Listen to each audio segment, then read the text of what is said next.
Bistado sa Benguet at Olongapo ang iligal na paggawaan ng brace sa ngipin. Isa sa mga naaresto, online seller na walang anumang karanasan sa pagdedentista. Narito ang eksklusibo kong pagtuto.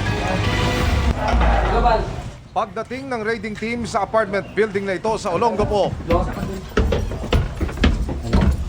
umakyat sila sa ikatlong palapag at dito nila nakita ang iligal daw na paggawaan ng mga peking brace ng ngipin. Ayon sa CIDG, sinadya itong ilagay malayo sa mata ng publiko para makapag-operate ng patago. Kayo po ay ako po inaaresto sa... Arestado ang 21 anyos na babaeng itinuturong gumagawa umano ng braces. Sa investigasyon ng CIDG, online seller ang suspect at walang background sa dentistry lalo na sa paggawa ng braces. Or maaaring nakita lang niya sa mga internet kung paano magkabit ng braces. Napaka-delikado yon dahil wala siyang sapat na kaalaman. Pwede pa itong magkaroon ng malaking problema. Pwedeng mag-uga-uga yung mga ngipin niya. Pwedeng maubos yung buto. Sa Sablan, Benguet, nireid din ng CIDG ang paupang ito na iligal din umanong paggawaan ng braces. Arestado ang mag-asawang nag-ooperate umano.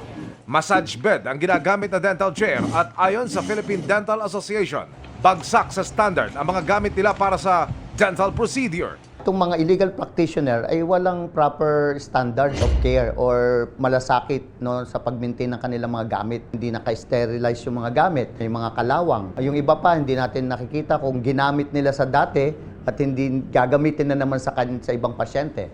Nagre-resulta ng hawa-hawa.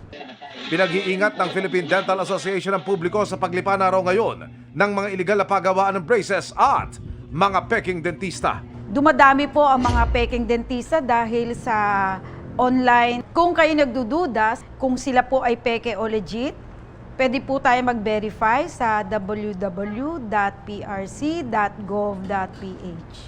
Patuloy namin sinusubukang kunin ang panig ng mga dinakip na nasa detention facility ng CIDG sa Olongapo at Benguet. Para sa GMA Integrated News, Emil Sumangil, nakatutok 24 oras.